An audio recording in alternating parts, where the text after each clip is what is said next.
Hello बच्चों। बच्चों हमारी क्लास के अंदर मैक्रो इकोनॉमिक्स की सेमेस्टर 3 लेबर मार्केट चल रहा है, यूनिट नंबर 1। ठीक है ना बच्चों। आज जो है वो लेबर मार्केट का एक्सटेंशन है। दैट इज हमने अपनी जो लास्ट 2 क्लासेस हैं उन 2 क्लासेस के अंदर लेबर मार्केट को पढ़ना स्टार्ट किया था, wage setting relation, price setting relation. उसके बाद हम लोगों ने एग्रीगेट सप्लाई की बातें करी थी और अब गाइस हम लोग पढ़ते हैं एग्रीगेट डिमांड। गाइस बेसिकली आज ये चैप्टर जो है चैप्टर 6 और 7 कंप्लीट हो जाएगा।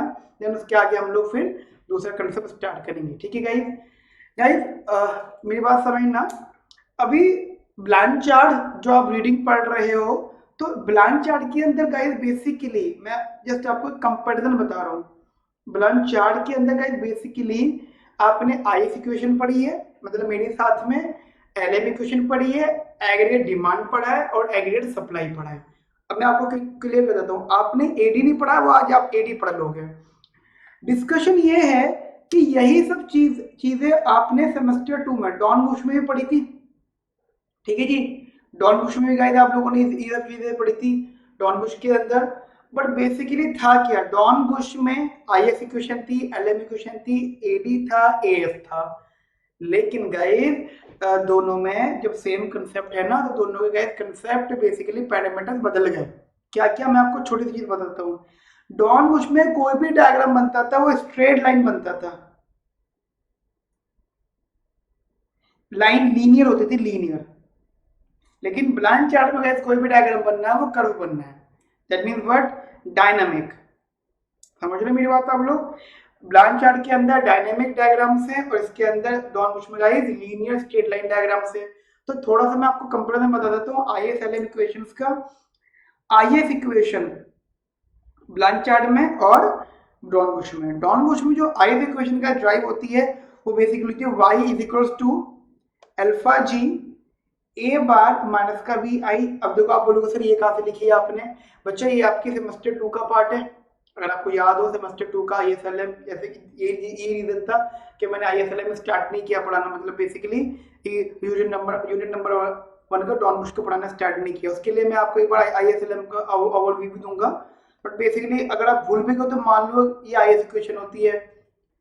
बच्चा आईएस इक्वेशन यहाँ पे कौन सी होती है, इधर आईएस इक्वेशन होती है y is equals to C the function of y minus का t plus i the function of i is the function of interest minus का एक्सपेक्टेड इन्फ्लेशन। ठीक है, वो थोड़ा चेक कर लेना था। एंड प्लस का g यानी गवर्नमेंट एक्सपेंडिचर्स। ठीक है, चलिए जी थोड़ा सा मैं इधर लिख देता हूँ इसको, आई इक्वेशन को मैंने यानी दोनों की आई इक्वेशन, ये कॉलम और ये कॉलम, ये डिवीजन। ठीक है ना बच्चों। तो आई इक्वेशन यहाँ और आई इक्वेशन इधर ना। अब हम बात करते हैं गाइस एलएम इक्वेशन की। सो एलएम इक्वेशन डॉन बुश में कैसी थी, दैट इज, अगर आपको थोड़ा बहुत याद हो, के वाई माइनस का H I is equal to M by P. Guys this is the LM equation, या थोड़ी देर आप ड्राइव भी कर सकते हो। बट यहाँ पे जो एलएम इक्वेशन है वो क्या थी बच्चा, वो थी y। ठीक है, basically y is a function of l which is function of i। ठीक है बच्चा, y is a function of l and l is a function of i basically. ठीक है, आप ऐसे भी देख सकते हो, या फिर y l is a function of i which is equal to m by p। या आप इसको money demand is equal to money supply बोल सकते हो। ठीक है बच्चा, चलिए जी आगे बात करते हैं इसकी। नेक्स्ट यहाँ पे आपने जो ए सीखा था डॉन बुश के अंदर, अगर आपको याद हो तो एस आपने बेसिकली गिवन था, एक एस केन्स का था, एक एस क्लासिकल का था। ये हो गया एस फॉर क्लासिकल। ठीक है ना, और क्लासिकल का एस था मेरे बच्चा वर्टिकल एस, वही केन्स का क्या था हॉरिजॉन्टल एस। ठीक है जी, ये है मेरे बच्चा केन्स एस। ठीक है, बस लिख लिख के छोड़ देना, बाकी ज्यादा डिटेल में नहीं। लेकिन बात आती है इधर, इधर जरा समझना। इधर जो एएस है बेसिकली, ये एएस की बात कर रहा हूँ, इधर जो एएस है which is derived as P is equals to 1 plus का mu expected price in function of 1 minus का Y by L comma Z. याद आया कुछ, हमने अपनी लास्ट क्लास के अंदर ये क्वेश्चन ड्राइव करी है। तो बच्चे ये एक इक्वेशन हो गई। बेसिकली हम ये कह सकते हैं जो एस इक्वेशन है, it is a functional form, it is a functional form. ठीक है ना बच्चा, ये जो एस है ये एक तरह की फंक्शनल फॉर्म है और एस को हम एज्यूम करते हैं इट्स अ कॉन्वेक्स फंक्शन। ठीक है बच्चा, हम इसे कॉन्वेक्स फंक्शन एज्यूम करते हैं और उसका बेसिकली हम ये चेक कहते हैं कि उसका स्लोप निकालना थोड़ा सा डिफिकल्ट रहता है, क्योंकि अगर हमसे बोला जाए स्लोप निकालो तो स्लोप का तो फॉर्मूला डिवाइड बाय dx होता है, बट बेसिकली उसका जो स्लोप ऑफ ए जो होता है गाइस थोड़ा सा कॉम्प्लिकेट होता है। तो फिर उसके लिए कोई टेक्निक लगती है, वो देखेंगे जब क्वेश्चंस आएंगे। तो बेसिकली गाइस जो एस का डेरिवेशन वगैरह है वो कुछ इस टाइप से होगा, दैट इज योर एस। ठीक है, इन अ ब्लांचार्ड। तो बच्चा ये चीजें ध्यान रखना एस और ब्लांचार्ड और डॉर्नबुश के कंसेप्ट्स के लिए। नाउ अब हम गाइस आगे बात करते हैं अपने आगे कंसेप्ट्स में। चलिए आप इसको एक बार देख लीजिएगा। ओके जी, नाउ स्टार्ट करते हैं गाइस अपना concept, that is aggregate demand. Aggregate demand, ठीक है बच्चों। बेसिकली गाइस एग्रीगेट डिमांड आपने वहां सीखा था, दैट मीन्स डॉर्नबुश के अंदर। तो कंसेप्ट तो वही है एग्रीगेट डिमांड का, एग्रीगेट डिमांड जो होता है वो ISLM की इक्वेशंस को डिराइव करके एडी की इक्वेशन डिराइव होती है एंड वहां से पी एंड वाई का आउटपुट मतलब पी एंड वाई का जो रिलेशनशिप है वो कंफर्म करके हम एडी की डिमांड ड्राइव कर लेते हैं। ठीक है, बट गाइस आज हम सीखना ब्लांचार्ड का। तो ब्लांचार्ड में भी वही सब चीजें हैं, ठीक है, लेकिन बस दो चार चेंजेस हैं। मैं आपको बता देता हूँ क्या क्या चेंजेस वो रहने वाले होंगे। सबसे पहला चेंज तो यही रहेगा कि ब्लांचार्ड के अंदर कोई भी डायग्राम स्ट्रेट लाइन नहीं है, लीनियर नहीं है, डायनामिक है, यानी कर्वेचर में है, यानी कर्व में है। ठीक है, तो अगर आप थोड़ा बहुत आइडिया लगाओ यहाँ पे एग्रीगेट डिमांड को ड्राइव करने का, तो शायद आपको याद होगा कि basically we have to use what IS equation and LM equation. तो IS इक्वेशन जो हमारी यहाँ पर है basically goods market equation, IS equation वो है y is equals to C Y minus का टी प्लस का आई विच इज इन्वेस्टमेंट है, interest rate minus expected inflation and plus का G. This is our IS equation. And what about LM equation? LM equation is m by p is equals to YLI। ठीक है जी, YLI basically guys this is the money demand. Got it? मेरी बात समझ में आ गई आप लोगों को गाइस? अब देखिए दोनों इक्वेशन गाइस आपकी डायनामिक है। बेसिकली अगर आप इसकी बात करते हैं तो this is your IS equation और अगर इसकी बात करते हैं this is our LM equation. ठीक है जी। अब देखो गाइस, अब हम लोग यहाँ पे क्या करेंगे जरा समझना यहाँ पे ध्यान से। मैंने यहाँ पे छोटा सा IS बनाया, छोटा सा LM बनाया और छोटा सा यहाँ पे AD बना दूंगा यहाँ पे। ठीक है, छोटा छोटा डायग्राम लिख लेते हैं। This is our IS, this is LM and this is AD। Got it? चलिए जी आगे बात करते हैं। चलिए जी बच्चा, ये IS इक्वेशन है। IS इक्वेशन ने मान ली कुछ इस टाइप से थी। अच्छा हाँ, इसमें एक एरर हो गया। हम एक दोबारा डायग्राम बनाते हैं। गाइस दोबारा डायग्राम लिखना है इसका मेरे साथ में इधर। तो ये हो गया IS LM दोनों का और यहाँ बनाएंगे हम बेसिकली दूसरी इक्वेशन हमारी, दैट इज AD की इक्वेशन। ये बनेगा यहाँ पे AD इक्वेशन और यहाँ बनेगा IS एंड LM। बच्चा पहले IS LM की बात कर लेते हैं हम लोग यहाँ पर। बच्चा this is our IS equation and this is our LM equation. अभी के लिए अब मैं assumption ले रहा हूँ कि आपको IS और LM के बारे में अच्छे से डिटेल मालूम है कि what is the IS, what is the LM and what are the factors behind shifting and movement of IS as well as LM। Then उसके बाद में आपको ये भी पता है, मतलब डॉर्नबुश में सेमेस्टर 2 में आपने ये भी सीखा होगा कि IS LM से AD कैसे ड्राइव करते हैं। पर आज फर्क क्या है? आज सिर्फ एक फर्क है कि डायग्राम जो है ना वो कर्व है बस, बाकी और कोई फर्क नहीं है। तो बेसिकली आपने क्या किया, यहाँ से एक आपने इधर एक डायग्राम बना दिया। ठीक है जी, थोड़ा सा मैं इसको जूम आउट कर लेते हैं जैसे कि आपको डायग्राम इजीली दिख जाएगा।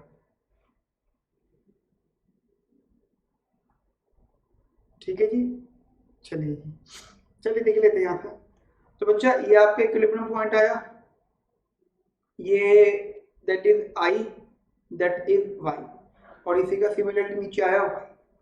अब बच्चा हुआ क्या, देखिए आप समझना, आई एस इक्वेशन का y is equals to C Y minus का टी प्लस का आई इंटरेस्ट रेट माइनस का एक्सपेक्टेड इन्फ्लेशन एन प्लस का जी, ये। और सिमिलरली एल एम इक्वेशन का m by P is equals to Y of L I, ये। अब देखो बच्चों हुआ क्या, अगर प्राइस बढ़ता है, देखिए समझिएगा, हमने रैंडमली यहाँ पर एक पी मान लिया, this is the price line, this is the output line, हमने यहाँ पे रैंडमली पी मान लिया। अब अगर प्राइस बढ़ता है तो बच्चे प्राइस बढ़ने से क्या होगा, प्राइस बढ़ने से हमारा जैसे या तो आप बड़ा आप तो इंक्रीमेंट मान लो या आप डिक्रीमेंट मान लो आपने बोला कि प्राइस बढ़ गया, तो हमारा real money supply that is M by P, price के बढ़ने से वो क्या हो जाएगा, कम हो जाएगा। यानी अगर हमारा प्राइस बढ़ा, यानी बेसिकली प्राइस यहाँ से उठ के यहाँ पे चला गया, तो हमारा बच्चा रियल मनी सप्लाई क्या हो गया, बेसिकली कम हो गया। जब बच्चे जब रियल मनी सप्लाई कम होगा तो उससे क्या होगा, एलएम कर्व विल शिफ्ट, कहां पे करेगा शिफ्ट मेरे बच्चों, विल शिफ्ट टू राइट और लेफ्ट। सोचो हमारा मनी सप्लाई कम हो, जब मनी सप्लाई कम होता है ना, तो जो एलएम कर्व है बच्चे, LM curve shift to the left, ये ठीक है, LM curve shift to the left. And जब LM curve shift to the left side, left shift करेगा, तो बच्चे क्या होगा, आपका यहां से थोड़ा सा बेसिकली एक तो आउटपुट तो चेंज होगा, बट उससे पहले बच्चे क्या होगा, आपका इंटरेस्ट रेट बढ़ जाएगा। आप बोलोगे सर ऐसा क्यों होगा, बच्चे एक बात बताओ, जब रियल मनी सप्लाई कम हो जाता है, मतलब मार्केट के अंदर मनी सप्लाई कम है, तो जब मनी सप्लाई कम है तो लोगों को पैसा चाहिए मार्केट के लिए, जो मार्केट में मनी सप्लाई कम है तो कॉरस्पॉन्डिंगली मनी डिमांड ज्यादा, और जब मनी डिमांड ज्यादा होता है तो बेसिकली पैसे की वैल्यू बढ़ती है, जब पैसे की वैल्यू बढ़ती है तो उसकी जो वैल्यू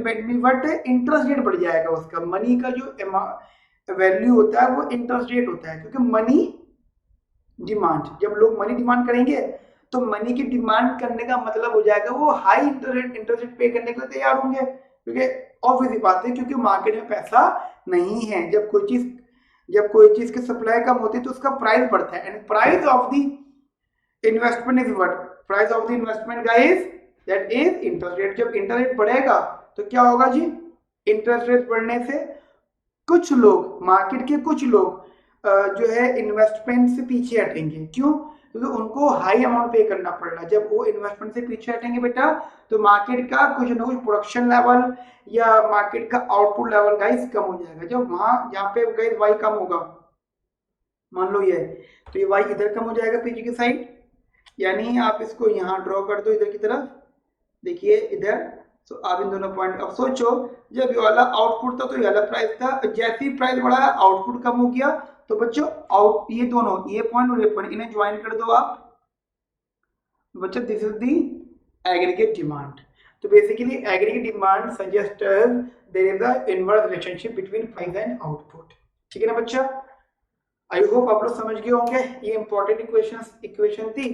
तो बेसिकली ये कम हो गया इधर की तरफ और ये इधर इंटरेस्ट रेट बढ़ गया, और इंटरेस्ट रेट बढ़ने से मनी सप्लाई कम हो गया, मनी सप्लाई कम होने से इंटरेस्ट रेट बढ़ गया था, और इंटरेस्ट रेट जैसे बढ़ गया तो मार्केट में से कुछ प्राइवेट इन्वेस्टमेंट कम हो गई। जब इन्वेस्टमेंट कम हो जाते तो उसका सीधे सीधे इम्पैक्ट जो पड़ता है वो आउटपुट पे पड़ता है, एंड आउटपुट में बच्चा कम हो गया। ठीक है, so therefore there is a inverse relationship between between price and output. Got it?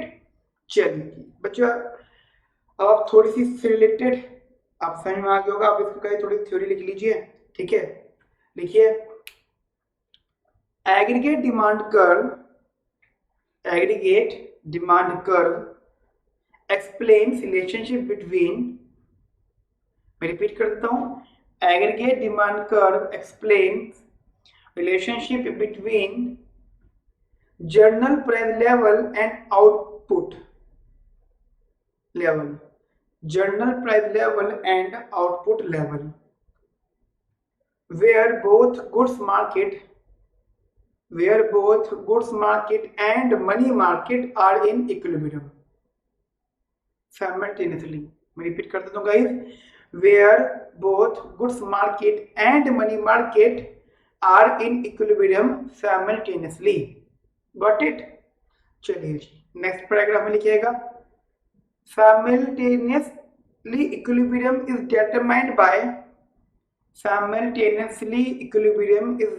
determined by the intersection of ISLM relations. The intersection of ISLM relation. Intersection of ISLM relation. Full stop. As we know that IS relation is as we know that IS relation is, अच्छा ये लिख लेना, IS relation is the equation, IS relation is and LM relation is, बच्चों ये लिख लो, IS relation is ये लिखना है, LM relation is ये लिखना है, ठीक है। नेक्स्ट पैराग्राफ में, using ISLM relation we can derive,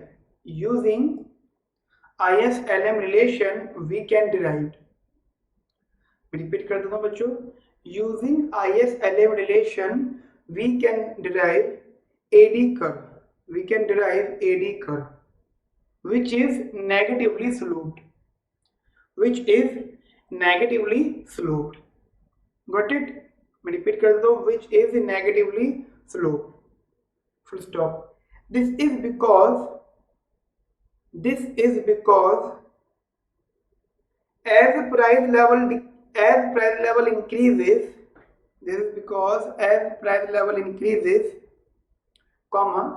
real money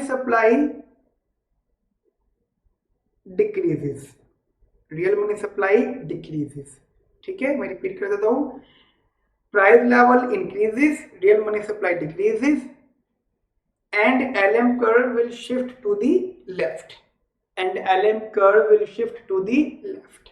full stop. Due to this rate of interest rate increases, and output level will decrease,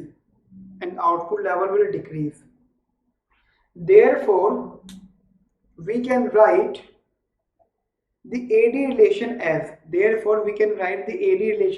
जरा वो लिख लीजिएगा, y is equals to, y is a function of real money supply, G government expenditure and T यानी taxes, ठीक है बच्चा। यानी हमने सारे पैरामीटर हटा दिए, बड़ी ये और ये रखा है, this is the equation of AD।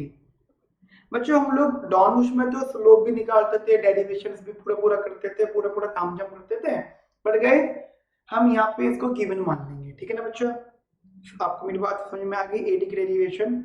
Okay next topic start करते हैं हम लोग। ओके बच्चों, तो नेक्स्ट टॉपिक स्टार्ट करते हैं अपना। देखिए अब जो टॉपिक है वो बहुत ज्यादा इंपॉर्टेंट है एग्जाम पॉइंट ऑफ व्यू से, that is topic name is equilibrium in short run and medium run, ठीक है ना बच्चों? तो देखिए ये वेरी इंपॉर्टेंट है, पेपर में 100% आएगा ये, ठीक है? तो इसको जरा ध्यान से समझना बच्चों। होता क्या है, हम ये कहते हैं कि हमारे पास बेसिकली दो टर्म्स होते हैं, दो पीरियड होते हैं। एक होता है हमारा शॉर्ट रन, ठीक है, और एक होता है हमारा लॉन्ग रन। अब देखो समझना, लॉन्ग रन बोलो या मीडियम रन बोलो, बात एक है, ठीक है जी। लॉन्ग रन बोलो या फिर मीडियम रन बोलो, बात एक है। कुछ लोग लॉन्ग रन बोलते हैं, कुछ लोग मीडियम रन बोलते हैं, ठीक है। चलिए आप एक काम करना, मीडियम रन बोलना, लॉन्ग रन मत बोलना बच्चों। शॉर्ट रन में क्या होता है कि हमारा जो y होता है वो yn के बराबर नहीं होता, यानी शॉर्ट रन मतलब कि हमने एक नेचुरल एज्यूम कर रखा होता है, natural level of output, and then उसके बराबर चीजें नहीं होती हैं। बराबर नहीं होता, हो सकता है कि वो ज्यादा हो सकता है वो कम हो।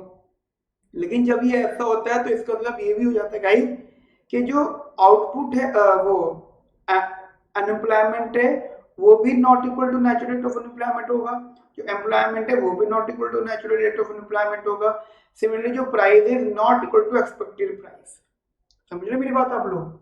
यानी कुछ भी चीज भी नेचुरल के बराबर नहीं होगी, यानी जो हमने असम्पशन ली हुई होती है आगे पीछे होगी। लेकिन इन मीडियम रन जितने भी डिसएडजस्टमेंट्स हैं, जितने भी इनइक्वालिटीज हैं बेसिकली, या बेसिकली जितने नॉट इक्वल वाली चीजें हैं सब इक्वल हो जाएंगी। क्या मतलब? इनइक्वालिटी का वही अगर वही नहीं हो गया, चाहे वो ज्यादा चाहे वो कम हो, जितना भी आगे पीछे चीजें हैं इन लॉन्ग रन गाइस सारी चीजें बराबर हो जाएगी, यानी y इक्वल्स टू y हो जाएगा इन मीडियम रन में। Unemployment natural rate of unemployment हो जाएगा, यानी एम्प्लॉयमेंट भी नेचुरल रेट ऑफ अनएम्प्लॉयमेंट के बराबर हो जाएगा। और एक्सपेक्टेशंस आर रिवाइज्ड, ठीक है, एक्सपेक्टेशंस भी गाइस रिवाइज हैं यहाँ पे, ठीक है, रिवाइज हो जाएंगी, शुड आल्सो बी रिवाइज, ठीक है। नाउ अब हम ये कहते हैं गाइस, थोड़ा सा कंसेप्ट समझना, मैं आपको डायग्रामेटिकली एक्सप्लेन करता हूँ चीजों को, जरा ऐसा समझना। यहाँ पे चीज है, let suppose in short run. बच्चों शॉर्ट रन के अंदर ये मान लो, शॉर्ट रन जो एक्चुअल आउटपुट है, बेसिकली जो आउटपुट है, that mean what actual output is a y1, it is more then yn। Actual output is more then natural rate of output. तो इसकी वजह से expected price is more then actual price, ठीक है, कोई बात नहीं। बट हम ये कहते हैं कि यहाँ ये अगर ये शॉर्ट रन में है तो यहाँ तक तो बात समझ में आ जाएगी। बट गाइस जब ये वक्त बीतता जाएगा, जब ये अपना मीडियम रन में आता जाएगा, तो क्या एडजस्टमेंट्स होंगी यहाँ पर, यहाँ पे क्या क्या एडजस्टमेंट होंगी, तो गाइस उसकी बात कर रहा है। तो गाइस मैं आपको वही बता देता हूँ। लेट्स सपोज यहाँ पे मैं डायग्राम बना देता हूँ, इधर डायग्राम गाइस समझना इधर। ये तो आपको पता ही है ना कि गाइस जो इक्विलिब्रियम निकल के आता है, जो बेसिकली इक्विलिब्रियम इकोनॉमी जो निकल के आता है वो एडी और एएस के इंटरसेक्शन से आता है। इसका मतलब ये हो गया, दिस इज एडी, अभी हमने ड्राइव किया है, दिस इज एएस, ठीक है बच्चों। बच्चों ये है हमारा एक्चुअल आउटपुट इनके इक्विलिब्रियम से, and this is our basically price, ठीक है, कोई बात नहीं। अच्छा ये थोड़ा ठीक कर लेना, ये इधर जाएगी इनइक्वालिटी, मतलब इनके सेम साइन होते हैं। अगर नेचुरल रेट कम है, ठीक है, तो ध्यान रखना एक्सपेक्टेड प्राइस भी कम ही होगा इधर उधर, ठीक है ना बच्चों। थोड़ा ये इसको ठीक कर लेना, मैं रिपीट कर देता हूँ, this is P is less then P, ठीक है, यानी actual price and actual output ज्यादा ही है एक्सपेक्टेड और नेचुरल से, ठीक है। अब हमने एज्यूम कर लिए, इसी पॉइंट को देखते हुए, इसी चीज को देखते हुए हमने यहाँ पे कहीं yn एज्यूम कर लिया, इधर हमने यहाँ पे कहीं yn यानी हमने मान के चला जो नेचुरल रेट ऑफ आउटपुट है वो एक्चुअल से कम है। और गाइस ये जो आउटपुट एस को जहां टच करता है, बेसिकली जहां कट करता है, this is our expected price. तुमने क्या बोला कि expected price is less than actual price and natural rate of output is less than actual rate of output, actual output, ठीक है ना बच्चों। ना अब होगा क्या गाइस, होगा ये कि हमारी इकोनॉमी के अंदर एडजस्टमेंट्स होंगे। एडजस्टमेंट्स होने के रीजन ये रहते हैं कि हमारी इकोनॉमी में सोचो अगर एक्चुअल आउटपुट ज्यादा है, नेचुरल आउटपुट कम है, तो हमारी इकोनॉमी कन्वर्ज करेगी to the natural rate of output. ऐसा बिल्कुल भी नहीं है कि हम बहुत अच्छा बना रहे हैं, नहीं, ऐसा भी तो हो सकता है कि हम ओवर प्रोड्यूस कर रहे हैं या फिर ओवर आउटपुट लेकर आ रहे हैं या ओवर इनकम जनरेट कर रहे हैं, ठीक है, whatever the reason behind, but the point is that actual output is more than the decided और प्लान्ड आउटपुट और नेचुरल रेट ऑफ आउटपुट। तो गाइस इकोनॉमी क्या बोलेगी, इकोनॉमी बोलेगी हमें तो ये आउटपुट चाहिए था क्योंकि हमें यार प्राइस सेट रखना था यहाँ पर, बट इकोनॉमी में नहीं, ऐसे क्या हो गया आउटपुट ज्यादा बनने लगा, तो we have to try, we just try कि ये रिड्यूस हो जाए, ये अपना इधर आए वापस। अब गाइस एक बात बताओ, जब ये अपना इधर वैल्यू पर बेसिकली इधर की साइड आएगा तो हम लोग क्या चाहेंगे, अच्छा जब ये इधर आएगा तो बेसिकली इधर आने का मतलब क्या होगा, ये प्राइस ये वाला तो होगा नहीं फिर। अब अच्छा आप ऐसे सोचो आउटपुट ये वाला ज्यादा है, ठीक है, और ये वाला प्राइस ये वाला प्राइस है, जब आउटपुट ज्यादा है प्राइस वाला और ये टूवर्ड नेचुरल क्या आएगा, बराबर आएगा। तो वैसे इसमें एक चीज होगी, जरा बताओ, ये जो प्राइस है ये अभी एक्चुअल है, एक्सपेक्टेड से कम है, तो after some time expectations are realised, expectations expectations are realised expectations are realised. और बच्चों जब एक्सपेक्टेशंस रियलाइज्ड होंगी तो हमें मान के चलेंगे कि भाई ये वाला आउटपुट फाइनल आउटपुट होगा हमारा। तो हम तो भाई देखो ये वाला आउटपुट, इस आउटपुट आने के लिए हम बोलेंगे ये वाला प्राइस फाइनल हो गया। तो देखिए क्यों, क्योंकि एक्सपेक्टेशन रियलाइज्ड होगी। ध्यान रखना मेरे हिसाब से डायग्राम बनाना, मैंने इस पे अब लगाया। गाइस अब मैं क्या करूंगा, मान लो मेरा आउटपुट ये वाला हो गया, देन मैं एक्सपेक्टेशन रियलाइज जो हो गई थी मैं यहाँ से लाइन ड्रॉ कर लूंगा जो इससे पास करेगी, दैट इज AS1, ये AS0 था और ये AS1। ठीक है ना बच्चों, यानी हमने बोला कि हमें तो आउटपुट यहाँ पर आना था, हम आने का ट्राई किया, लेकिन बिकॉज ऑफ दिस जब ये प्राइस रियलाइज हुआ, जब हमने AS बनाया तो इक्विलिब्रियम यहाँ ना आकर के यहाँ पे कट हुआ, क्योंकि जो एक्चुअल आउटपुट निकलता है वो हमेशा AD-AS के इंटरसेक्शन से निकलता है। तो बच्चों आउटपुट अभी भी अपने उस लेवल पर नहीं आया जो हम चाहते थे, तो आउटपुट हमारा अब आ गया यहाँ पे। लेकिन जब आउटपुट यहाँ पर आया तो गाइस यहाँ पे प्राइस निकल के आ गया, यानी इंटरसेक्शन की वजह से कोई दिक्कत नहीं। इकोनॉमी में फिर expectations are realised again, expectations are realised, basically expectations realise होंगी गाइस। ठीक है, एक्सपेक्टेशंस हमारी यहाँ पे रियलाइज्ड होंगी। तो जब एक्सपेक्टेशन रियलाइज्ड हुई यानी हमें क्या करना है, वापस YN पर आना है। हमने बोला YN पे आने के लिए ये वाला प्राइस चाहिए जी, क्योंकि अब एक्सपेक्टेशन रियलाइज्ड हो गई। तो बच्चों ये डायग्राम इधर फिर से हो जाएगा इधर, यानी AS2। अब समझ रहे मेरी बात, लेकिन फिर से जो एक्चुअल आउटपुट होता है वो कहाँ से निकलता है बच्चों, इनके AD-AS के इंटरसेक्शन से। ये और इधर आ गया Y'1, यानी ये करते करते करते करते ये होता जाएगा, कॉन्टिन्यूस प्रोसेस होता जाएगा। और ये कहाँ पे आगे कट होगा, ये इधर आगे कट होगा, इधर यहाँ पे एक्चुअल वाली वैल्यू इससे YN से कटना हो जाए, और जो इंटरसेक्शन भी उधर है जहाँ पे YN का वैल्यू आ रही है, यानी YN की जो हमने लाइन बनाई है AD-AS के इंटरसेक्शन भी इधर आए। इसके लिए हमें भले NH-AS बनाने पड़े, इसके लिए हमें भले क्या करना पड़े, NH-AS बनाने पड़े। मेरी बात समझ में आ गए आप लोगों को। तो अब हुआ क्या फिर इकोनॉमी के अंदर, after some time guys, basically after some time in what sense, मैं किसकी बात कर रहा हूँ, आफ्टर सम टाइम का मतलब इन मीडियम रन के अंदर बच्चों क्या होगा, एक्सपेक्टेशंस रियलाइज होती जाएंगी। जो आउटपुट है वो एक्चुअल आउटपुट है वो नेचुरल पर आ जाएगा। दिस इंप्लाइज दैट जो प्राइस है वो एक्सपेक्टेड प्राइस पे आ जाएगा। तो क्या होगा, आउटपुट तो कम होता गया but expectations of prices, expected price हमारा इंक्रीज होता गया। ठीक है, देख लेते हैं क्या हो जाएगा, क्यों हुआ गाइस, वो तो बढ़ता जाएगा जैसे जैसे हम अपना आउटपुट कम करते जाएंगे बिकॉज ऑफ सम रीजंस।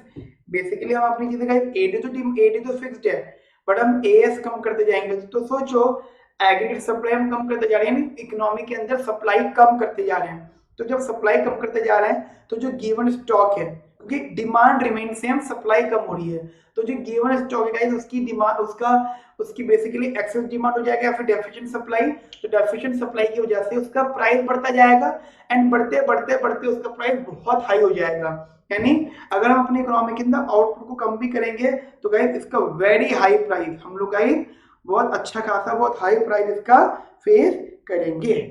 मेरी बात समझ में आ गई गाइस आप लोगों को अच्छे से ध्यान से, ठीक है जी। नाउ आप इसके बारे में एक बार गाइस स्टेटमेंट लिख लीजिए, छोटी सी स्टेटमेंट, देन उसके आगे बाद गाइस हम लोग डिस्कशन करते हैं इससे रिलेटेड। ठीक है, लिखिएगा, equilibrium of economy will be determined, equilibrium of economy will be determined by intersection of मैं रिपीट कर रहा हूं बच्चों, by intersection of by intersection of.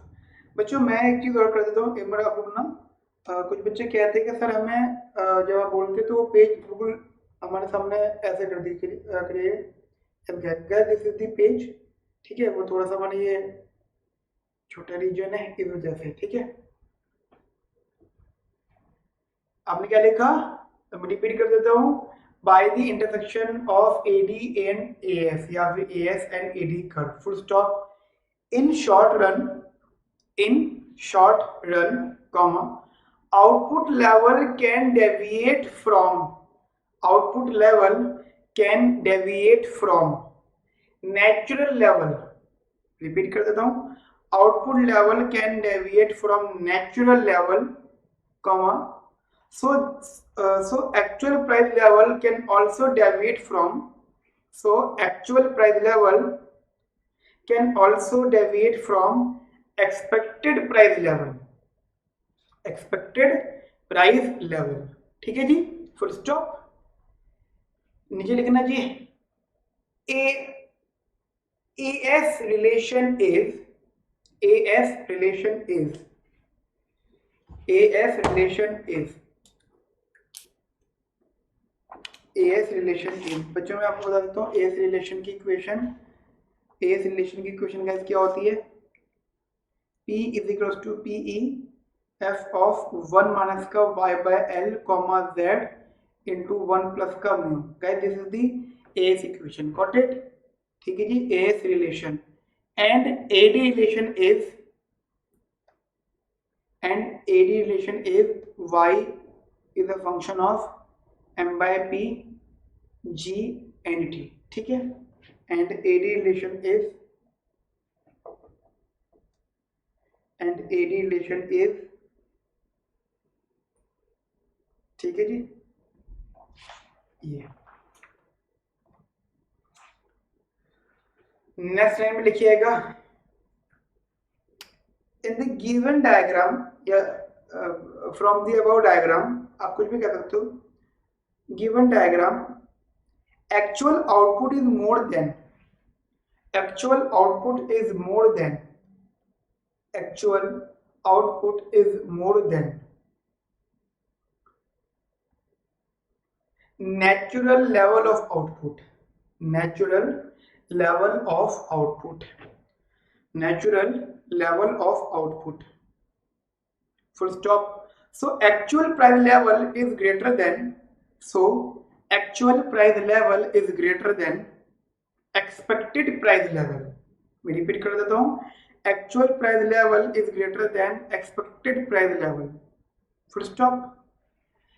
paragraph change, due to these expectations, due to this expectation,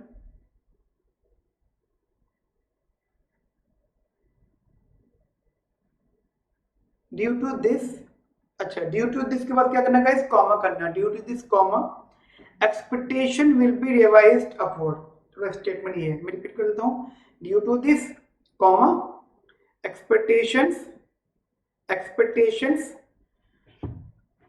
will be revised upward and AS curve will shift upward, and AS curve will shift upward। मैं repeat कर देता हूं, and AS curve will shift upward because AS curve always, because AS curve always passes through a point where, repeat कर रहा हूँ guys, because AS curve always passes through a point where guys, where y is equals to yn, यानी actual output is equals to natural rate of output, यानी y is equals to yn and p is equals to pe, it means expected price is equals to actual price, full stop। paragraph change, however with upward shift of AS curve, however with upward shift of AS curve, comma, price level increases, price level increases and output level decreases, and output level decreases, full stop. Since output is still greater than, since output is still greater than natural level of output. पता मैं क्या की बात कर रहा हूँ? मैं ये कह रहा हूँ कि जब आपने इसको बेसिकली इसकी वजह से आपने इसको यहाँ शिफ्ट किया था, तो आफ्टर दैट अभी भी आउटपुट जो था वो वाइन से ज्यादा था, ठीक है? तो क्या हुआ, मैं इसकी बात कर रहा हूँ, ठीक है? आपने क्या बोला, मैं रिपीट कर देता हूँ, since output is still greater than natural level of output, comma, so actual price will exceed expected price, so actual price will exceed expected price, full stop. यानी एक्सपेक्टेड प्राइस से बढ़ जाएगा जो हमने पहले सोचा था। यानी अब एक्चुअल प्राइस, आप सोचो ना, जब यहाँ से यहाँ पे आई थी चीज, तो ये पहले एक्सपेक्टेड थोड़ी थी, ये तो नॉर्मल प्राइस था, हमने बोला कि ये तो बढ़ गया, फिर ये हम जब यहाँ पर आए तो फिर वैल्यू बढ़ गई थी, फिर हम यहाँ पे फिर वैल्यू बढ़ गई। यानी क्या हुआ कि बार बार एक्चुअल आएगा तो एक्चुअल वैल्यू एक्सपेक्टेड प्राइस से हमेशा ज्यादा होता जाएगा, ठीक है? लिखिएगा देयरफॉर, कंटिन्यूएशन में, therefore expectations will be revised upward again, therefore expectations will be revised upward again, and it will shift the AS curve further upward, and it will shift the AS curve further upward, full stop। Next में लिखना, this adjustment process continue, this adjustment process continue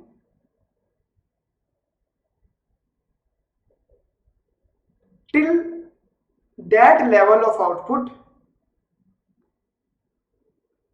which is equals to yn, till that level of output which is equals to yn. It means output level returns back to the natural level, it means output level returns back to the natural level, and at that point actual price, and at that price, at that level actual price level is equal to expected price level, is equals to expected price level। Got it? मेरी बात समझ आई आप लोगों को अच्छे से? तो बच्चे ये वेरी वेरी इंपॉर्टेंट था। अब हम आगे पॉइंट बात करते हैं। देखिए अभी तो मैंने इसी में आपको बताया कि एडजस्टमेंट्स होती हैं। अब इसमें एक एडजस्टमेंट है, जैसे कि मैंने यहाँ पे बताया था कि शुरुआत ये हुई थी कि ये वाला कि भाई कि जो हमारा एक्चुअल आउटपुट है वो नेचुरल से ज्यादा होगा, ठीक है ना बच्चा? एक्चुअल आउटपुट नेचुरल से ज्यादा होगा, सो एक्चुअल प्राइस भी एक्सपेक्टेड प्राइस से ज्यादा होगा। तो अब अगर मैं यहाँ पे केस नंबर 2 ले लेता हूँ, जैसे केस नंबर 1, केस नंबर 2 का समझना, केस नंबर 2 के लिए मैं थ्योरी नहीं लिखवा रहा, बस वो उसके वाइस वर्सा हो जाएगा। बट अगर मान लो केस नंबर 2, वो केस नंबर 1 था बच्चों, केस नंबर 2 में अभी मान लो कि अगर yn is more than y and expected price is more than price, ठीक है, इन शॉर्ट रन, तो इन लॉन्ग रन क्या होगा, इक्वल होगा। तो इक्वल में बस मैं अगर आपको डायग्राम बता देता हूँ, डायग्राम यहाँ पे अच्छे से समझ लेना। This is y, this is price, this is AD, this is AS, and this is our equilibrium output y1, and this is the price, ठीक है जी, बेसिकली ये, ठीक है। चलिए अब बहुत ज्यादा ध्यान से समझना। अब हमने क्या बोला कि natural rate of output is more than this, यानी this is the natural rate of output, ठीक है। अब यहाँ से एक लाइन बनाते हैं, ठीक है जी। अब होगा क्या गाइस, देखो समझना में मेरे पास ध्यान से बहुत ज्यादा इंपॉर्टेंटली कि हम बेसिकली हम क्या करेंगे, हमारे पास तो एडी रहा, तो हम क्या चाहते हैं कि हमारा देखिए इधर चीजें आए। अब देखो समझना गाइस, यहाँ पे बहुत बहुत बहुत ज्यादा इंपॉर्टेंटली हमारे हिसाब से जहाँ पे वायन आता है, जहाँ पे वायन आता है हम लोगों के हिसाब से, ठीक है ना गाइस, देखो समझना, वहां पे हमारा, अच्छा ये इधर नहीं, सॉरी इधर नहीं, इधर ये तो ये गाइस इधर एएस पर ये this is the expected price, ठीक है ना बच्चा? ये नहीं होगा, ये होगा, ठीक है जी, this is the expected price, क्योंकि हम एज पे चेक करते हैं। अब बच्चा एक बात ये बताओ मुझे ज़रा, जस्ट बिल्कुल बहुत बहुत ज़्यादा अच्छे से बताना कि इधर कटी हुई चीज़ है हमारी एज पर, हम हमारे पास में ये चीज़ आ गई, हमने इसको यहाँ पर ड्रॉ कर दिया। हम ये चाहते हैं कि इक्विलिब्रियम बेसिकली इधर आ जाए घूम के, ठीक है, ये इधर आ जाए। तो हम गाइस एक चीज़ करेंगे, इधर हम एक डायग्राम बनाएंगे बेसिकली, मतलब शिफ्टिंग करेंगे ऑफ एस, ठीक है जी। तो देखिए समझिएगा, हम हमें क्या चाहिए कि वाई एन ये वाला हो जाए, बट ये वाला वाई एन कहाँ पर हो, यहाँ पे ये एक्चुअल प्राइस है, बेसिकली इंटरसेक्शन वाला जो प्राइस डिसाइड हो। तो बच्चे बताओ, this is the that level, यानी ये वाला प्राइस चाहिए एक्चुअल प्राइस जो कि रिवाइज हो जाएगा, ठीक है, क्योंकि देखिए ये एक्सपेक्टेड प्राइस है, तो ये प्राइस रिवाइज हुआ, ये वाला प्राइस नीचे होकर रिवाइज हो गया।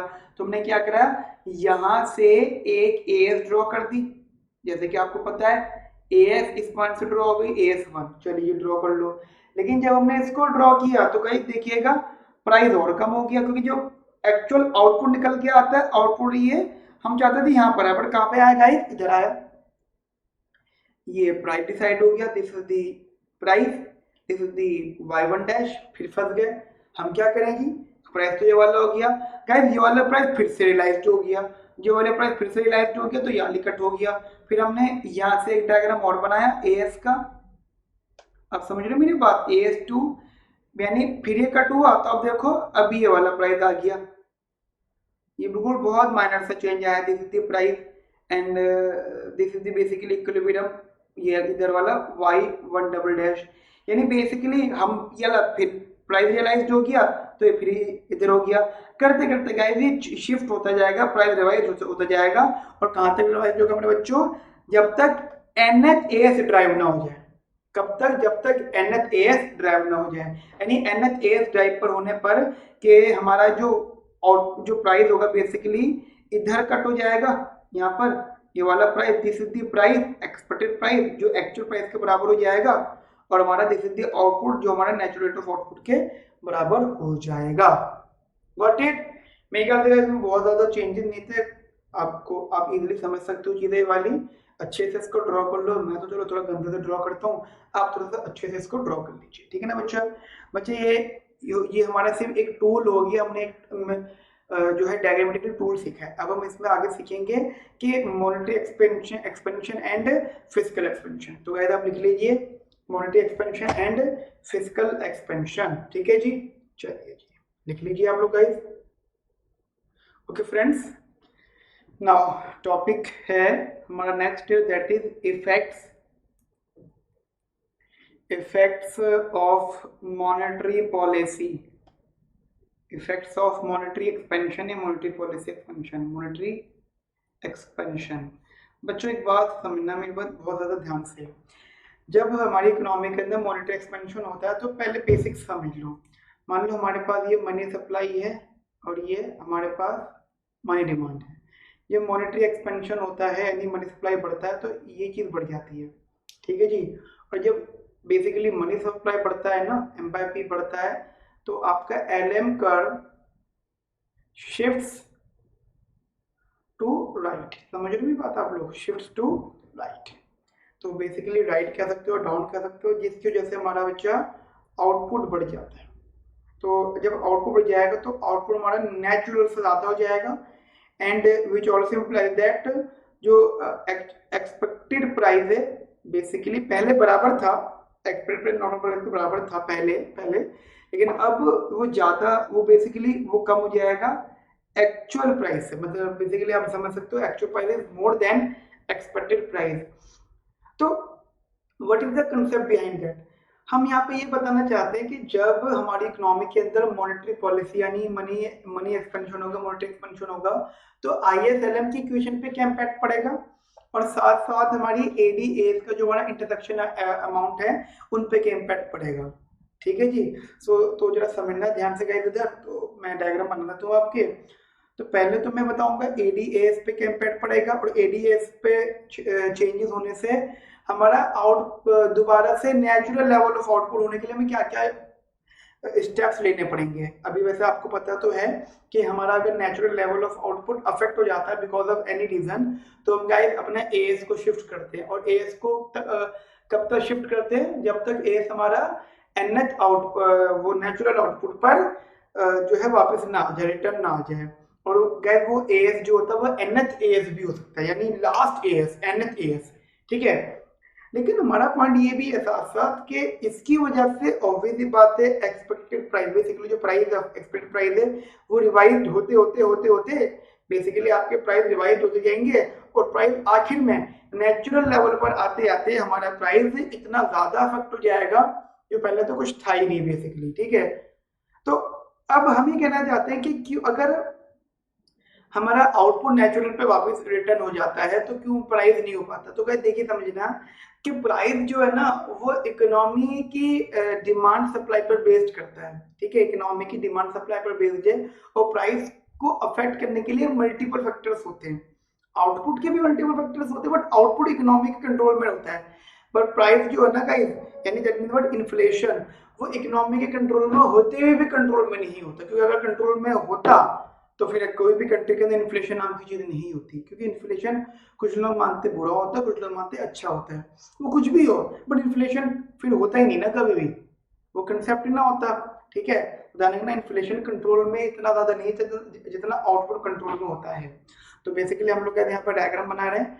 मैं थोड़े छोटे छोटे डायग्राम बना देता हूँ क्योंकि हमारे फिगर डायग्राम कंप्लीट नहीं हो पाता इसके अंदर। एक ये, और इसी के कोरस्पॉन्डिंग के लिए हम यहाँ पे बना लेंगे, थोड़ा सा बना लेते ऐसे करके। ये this is the ISLM equation, ठीक है। ये ISLM का है और ये हमारा ADAS का है, ठीक है जी। ये ISLM का है और ये ADAS का है, ऐसे समझ लेना आप। ये ISLM का और ये ADAS का है। Guys this is our equilibrium, ये AS और ये बेसिकली AD, ठीक है जी।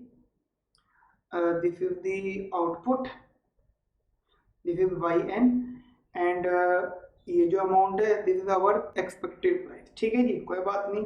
अच्छा, इसी बेसिस पर अगर हम इसको यहाँ नीचे तक ले आए इधर की साइड इधर, so guys this is IS equation, और इसी के कोरस्पॉन्डिंगली आपने यहाँ बना दी LM इक्वेशन, ठीक है। कोई दिक्कत वाली बात नहीं, बहुत आसान कंसेप्ट था यहाँ तक। जैसे कि आप लोग जानते हैं, मैंने पूरा पैटर्न आपको बताया है। ये वाला मनी सप्लाई है बढ़ने वाला, कि जब मॉनेटरी एक्सपेंशन होता है बेसिकली मनी सप्लाई होता है। तो मनी सप्लाई से हमारा, जब हमने LM बोला था कि अब LM का वे तो मैंने बता दिया, अब जरा मेरे पास समझना, जब मनी सप्लाई बढ़ा या मनी इंक्रीज हो, नॉमिनल नॉमिनल मनी सप्लाई बढ़ा, तो LM का इम्पैक्ट तो मैंने बताया, बट साथ साथ अब AD का इम्पैक्ट भी समझो, क्योंकि LM का इम्पैक्ट की वजह से किस पे चेंज हो रहा है, AD पे इम्पैक्ट। तो LM तो आपने देख लिया, अब AD का इम्पैक्ट देखो कि AD जो होगा, AD भी आपका बढ़ जाएगा और शिफ्ट टू बेसिकली राइट, ठीक है। राइट वर्ड ये शिफ्ट हो जाएगा। अब जब ये राइट वर्ड शिफ्ट होगा, उसकी वजह से बच्चा क्या होगा, राइट वर्ड शिफ्ट होने पर बताओ जी क्या होगा। एक तो प्राइस बढ़ जाएगा, ठीक है जी, प्राइस लेवल बेसिकली बढ़ जाएगा क्योंकि ए हमारा गिवन है, और साथ साथ हमारा आउटपुट भी बढ़ जाएगा। यानी अगर आप मान के चलो because of money supply LM change हुआ, तो LM की वजह से आपका AD भी शिफ्ट हो गया, ठीक है। तो थोड़ा सा ध्यान रखना, डायग्राम थोड़ा आपको पैरेलल बनाना है, ठीक है। मैंने ऐसा कुछ बना दिया, डायग्राम को पैरेलल बनाना है, ध्यान रखना guys. So this is our AD1। अब AD1 पे गए, यहाँ पे आया आउटपुट लेवल Y1 और इधर आया यहाँ पे प्राइस। पहले हम इसको बना लेते हैं, ठीक है। अच्छा ये बताओ, जब ये भी बना था इधर बेसिकली हमारा इधर कंसेप्ट, अभी LM पे भी हम आएंगे गाइस। पहले हम AD वाला डायग्राम कंप्लीट कर लेते हैं। AD वाला गाइस ये इधर की साइड आ गया। अब अच्छा एक बात ये बताओ कि जैसे जैसे हमारा आउटपुट इंक्रीज हुआ, अब इस लेवल पे आउटपुट जो है वो नेचुरल लेवल ऑफ आउटपुट से ज्यादा है। अगर हमारा output natural level of output से ज्यादा होगा तो हमारा जो प्राइस है वो एक्सपेक्टेड प्राइस से ज्यादा है, जिसकी वजह से क्या होगा, हमारी एक्सपेक्टेशंस रियलाइज्ड होंगी। एक्सपेक्टेशन बच्चा क्या होंगी, रियलाइज्ड होंगी, ठीक है। रियलाइज्ड जो मतलब जो प्राइस हम दिख रहा है फ्यूचर में, वो हमारे को अचीव करना पड़ेगा। जैसे जैसे वो एक्सपेक्टेशन हमारी रियलाइज होंगी तो उस हिसाब से हमारा क्या होगा, तो समझना। हम ये चाहते हैं कि हमारे ये वाला आउटपुट आए, समझ लो मेरी बात आप ध्यान से। हम ये चाहते हैं हमारे ये वाला आउटपुट आए, ठीक है, डायग्राम समझना ध्यान से, ये वाला। अब इस वाले आउटपुट के लिए हमें प्राइस चाहिए। अब ये हम कहते हैं कि प्राइस अभी वाला कट हो रहा है, देखो समझिए मैंने आपको पहले ही समझा दिया है। इधर इधर बच्चा ये कट होगा, ये वाला मतलब इस वाले प्राइस पर ये वाला पॉइंट कट हो रहा है। हम बोलेंगे जी अगर ये वाला प्राइस एक्सपेक्टेड प्राइस बन गया, रिवाइज हो गया, तो यहाँ पे एक एएस ड्रॉ हो जाएगी इधर, दैट इज AS1। लेकिन बिकॉज ऑफ दिस हम अगर बेसिकली इधर आ गए, देखो समझना, this is the y1 dash, तो हमारा प्राइस अभी भी थोड़ा सा ऊपर हो गया एक्सपेक्टेड प्राइस, यानी यानी इसको मानो एट पॉइंट 1, ठीक है जी, इसे मानो पॉइंट 1 डैश, इसे मानो पॉइंट 2, ठीक है जी, समझना। तो सबसे पहले तो हम यहाँ पर पॉइंट 1 डैश गए, और जब एक्सपेक्टेशन रियलाइज हुए तो हमारा जो मूवमेंट हुई, मूवमेंट पॉइंट 1 डैश टू हो गई जी, पॉइंट 1 डैश टू हो गई। बट गाइज अभी भी हमारा एक्चुअल आउटपुट नहीं आया, but we enable to achieve our actual output, so that again expectations, ठीक है ना guys, again expectations are realised. Expectation बच्चों दोबारा रियलाइज्ड होगी, जिसकी वजह से क्या होगा बच्चों, जिसकी वजह से क्या होगा जल्दी बताओ, उसकी वजह से आपका अगेन ASN, अब देखो मैंने यहाँ पे ASN मैं लिखूंगा, ये वाला पॉइंट दिस वन, ये ASN डायरेक्टली इसे बना देते हैं ASN, nth AS ड्रॉ होगा, nth AS ड्रॉ होगा, या फिर AS will shift to left, AS हमारा लेफ्ट पर शिफ्ट होगा, और कहां तक शिफ्ट होगा, nth टर्म तक, and after that we achieve y equals to yn, ठीक है। बट प्राइस बढ़ गया, और जो प्राइस बढ़ा है वो एक्सपेक्टेड प्राइस हो गया, यानी जो एक्चुअल बन के आया था उसे हमने एक्सपेक्टेड प्राइस बोल दिया, ठीक है बच्चा। यहाँ तक मेरी बात समझ में आ गई आपको अच्छे से? चलिए जी, इस मेरी वीडियो को अच्छे से रिवाइंड करके देखना, मैं इसको एक बार और बताऊंगा, पहले वेट इधर समझो बच्चा। जब भी हमारा, मैं LM वाली बात बता रहा हूँ, जब हमारा मनी सप्लाई बच्चा बढ़ा था, हमारा क्या हुआ था, मनी सप्लाई बढ़ा था, तो बेसिकली हमारा LM कर्व शिफ्ट हो गया था, शिफ्ट टू राइट, ठीक है जी, शिफ्ट टू राइट। अब सोचो LM कर्व क्या हो गया जी, शिफ्ट टू राइट। चलिए जी हमने शिफ्ट कर दिया राइट पर इधर, ये हो गया LM2। अब बोलो LM2 क्यों लिख रहे हो सर, रीजन इस बात का, ये समझना ध्यान से। शिफ्ट तो ये इधर हुआ है, बट मेरे बच्चा एक बात ये भी तो बताओ, ये उधर तो शिफ्ट हुआ है, लेकिन जैसे आउटपुट आगे शिफ्ट हुआ, एज भी तो पीछे गया थोड़ा सा, यानी हमने ये बोला था कि जैसे हमारा LM शिफ्ट हुआ तो LM जो है LM2 तक शिफ्ट हुआ। अब LM शिफ्ट 2 तक होने का रीजन इतना सा है कि जब मनी सप्लाई में, बेसिकली मनी सप्लाई बढ़ा था, तो हमारा ये, अच्छा हाँ अब ये समझना, मनी सप्लाई बढ़ा था तो हमारा LM शिफ्ट हुआ था, but guys after this procedure हमारा प्राइस भी तो बढ़ रहा है कॉरस्पॉन्डिंगली, है ना, बढ़ रहा है ना प्राइस। तो जब प्राइस बढ़ रहा है तो ऑन द सेम साइड ये भी बढ़ा, ये भी बढ़ा, तो बेसिकली हमारा LM का जो चेंज है वो कम हो गया, मतलब LM जो हमारा उधर शिफ्ट हुआ था तो उसकी शिफ्टिंग थोड़ी सी पीछे हो गई, और कहाँ पे हो गई, हमने हाइपोथेटिकली यहाँ बना दी, इधर शिफ्ट हो गया जी इधर। तो ये था हमारा YN और ये हमारा हो गया Y1, यानी ये यहाँ तक का डायग्राम है। बेसिकली बाद में तो इसे अपने पॉइंट पे अचीव होना है, अपने LM पे होना है, क्योंकि जैसे जैसे प्राइस बढ़ता जाएगा वैसे वैसे गाइस मनी सप्लाई का इंक्रीमेंट इफेक्ट खत्म होता जाएगा और गाइस अपने ओरिजिनल पॉइंट पर आ जाएगा। But this is the initial point, मतलब फर्स्ट स्टेप इज व्हाट, कि LM कर्व जो है, LM कर्व LM2 ना होकर बेसिकली LM2 पे ना जाकर ये LM1 है और ये LM डैश कर लो, इजी कर लेते हम, ये LM1 है और इसे आप LM डैश कर लो, इस वाले पॉइंट को, इस वाली लाइन को, दिस इज LM2। तो बेसिकली मैं LM2 पे गया बिकॉज मनी सप्लाई बढ़ गया था, बट मनी सप्लाई बढ़ने के बाद में आपको पता ही है मनी सप्लाई बढ़ने के बाद में आपका प्राइस बढ़ा था, इक्विलिब्रियम प्राइस बढ़ा था। जो आपको इक्विलिब्रियम प्राइस बढ़ा था तो बच्चे इक्विलिब्रियम प्राइस बढ़ के मनी सप्लाई पे दोबारा इम्पैक्ट पड़ेगा तो मनी सप्लाई कम हो जाएगा। करते करते गाइस आफ्टर सम टाइम जैसे एडीएस अपने वाई एन पे इक्विलिब्रियम पर आ गया, ऐसे हमारा आईएसएलएमपी गाइस हमारा इक्विलिब्रियम पर आ जाएगा। ठीक है जी, मेरी बात समझ में आ गई गाइस आप लोगों को अच्छे से? इजी डायग्राम था, कुछ टफ नहीं था। मेरी वीडियो को दोबारा से देखना इसको। फिर भी मैं काम कर रहा हूँ, मैं आपके लिए डायग्राम को दोबारा से बना देता हूँ, बट मैं सिर्फ एडीएस वाले डायग्राम बना रहा हूँ फिलहाल, थोड़ा ध्यान से देखना। अब तो गाइस मैं सिर्फ डायग्राम बना रहा हूँ, अब कंसेप्ट नहीं है, डायग्राम है guys. This is AD, this is AS, this is AD. ठीक है जी, this is our equilibrium Y N and this is PE. Because of money supply this will shift to the right, ये इधर आ गया जी y1 और इधर आ गया जी expected price. And you know after some time हमको तो ये वाला अमाउंट चाहिए, बेसिकली ये वाला हमारे को हमें क्या चाहिए, हमें चाहिए ये वाला आउटपुट आना चाहिए। और इस वाले आउटपुट पे बेसिकली ये वाला प्राइस होना चाहिए, क्योंकि एक्सपेक्टेशंस रियलाइज्ड होगा। जब हम आउटपुट पे आएंगे नेचुरल पर तो ये वाला जो एक्सपेक्टेड प्राइस था ये रियलाइज्ड होके रिवाइज्ड हो जाएगा। रियलाइज जो मैं वर्ड यूज कर रहा हूँ ना, रियलाइज का मतलब जो हमने सोचा था कि ये होगा वो होने लगेगा, यानी प्राइस रिवाइज होगा।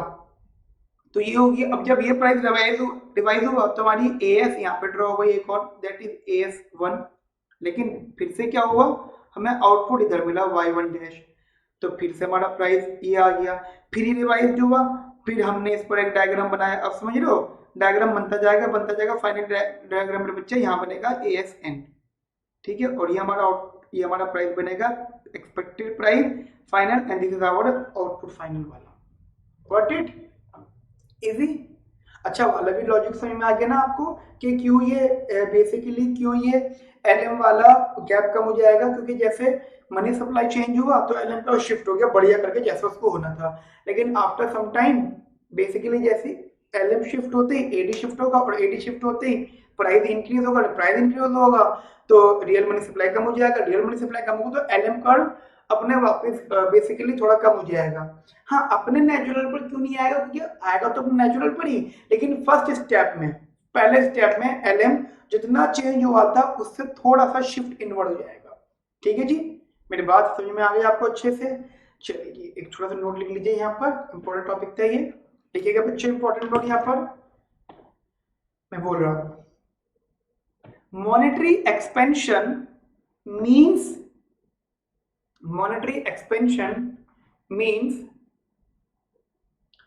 increase in nominal money supply, increase in nominal money supply। मैं रिपीट कर रहा हूं बच्चों, monetary expansion means increase in nominal money supply, full stop। due to this AD curve shifts rightward, due to this AD curve shifts rightward, and with given AS curve it results into increase in price level as well as output level। Bracket में लिख लेना बच्चों, movement from point 1 to 1 dash, मतलब ये point 1 था, ये point 1 dash हो गया, ये point 2, 3 and 4 and next point. ठीक है जी, फुल स्टॉप। नेक्स्ट लाइन में लिखना, as output level is greater than natural level, दोबारा लिखना, sorry, as output level increases which is greater than, as output level increases which is greater than natural level of output, so actual price level exceeds expected price level, actual price level exceeds expected price level, full stop। due to this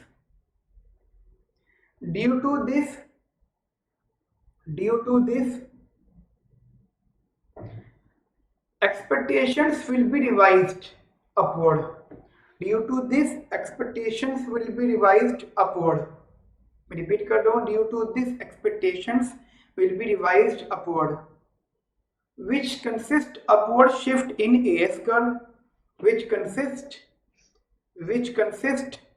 upward shift in AS curve, full stop. Therefore output level starts declining,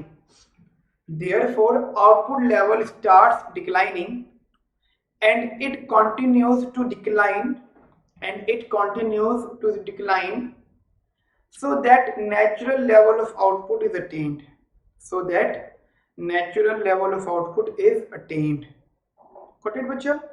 चलिए next paragraph, as shown in the lower diagram या as shown in the lower panel, मतलब मैं guys इसकी बात कर रहा हूँ, मतलब ये तो अपर पैनल, लोअर पैनल ISLM वाला, as shown in the lower panel of diagram, comma, LM curve shifts rightward, LM curve will shift to the rightward due to monetary expansion. LM curve will shift to the rightward due to monetary expansion. Full stop. But shift of LM curve will be from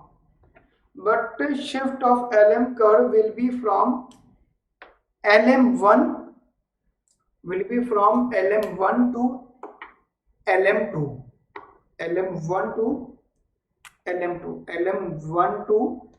LM2, ठीक है, LM1 से लेकर LM2 तक shift. अच्छा एक minute clear कर लेना guys, मैंने क्या बोला, but shift of LM curve will be from LM1 to LM, या बता देता हूँ मैं गाइस, देखो ठीक से लिख लीजिए, LM1 टू LM1 डैश, ठीक है, LM1 to LM1 dash, bracket में लिखना not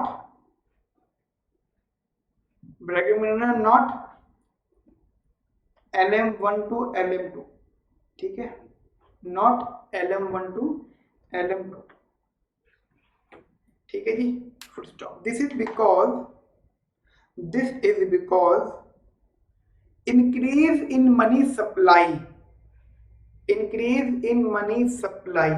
this is because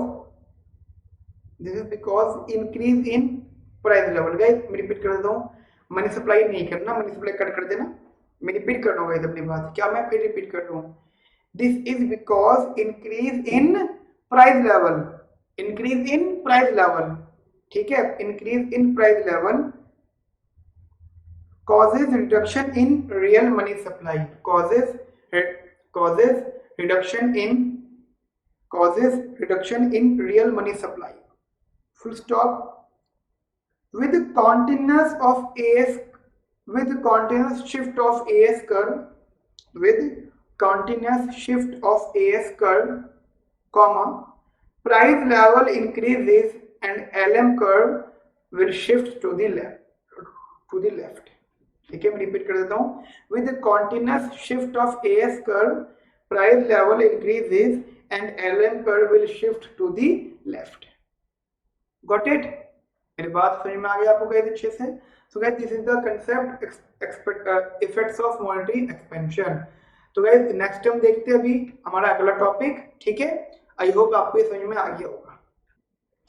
okay अच्छा, हमने ये रीड कर लिया है, हमने अलग कंसेप्ट लिख भी लिया है। अच्छा हाँ गाइस, एक पैराग्राफ और रह गया आपका छोटा सा, एक कंसेप्ट यहाँ पे वो भी लिख लीजिए जरा, लिखिए गाइस, कंटिन्यू लिखिए, ये टॉपिक अभी थोड़ा सा और है, फिर मैं अगला कराऊंगा आपको इफेक्ट ऑफ फिस्कल कॉन्ट्रैक्शन, ठीक है, लिखिए गाइस, इसी में लिखिएगा, इसी टॉपिक के अंदर, मॉनेटरी एक्सपेंशन के अंदर लिखना guys, in the medium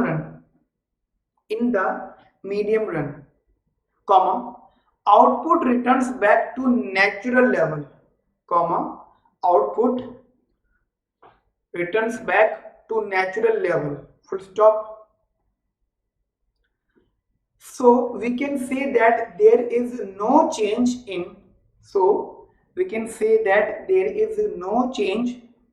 in real money supply।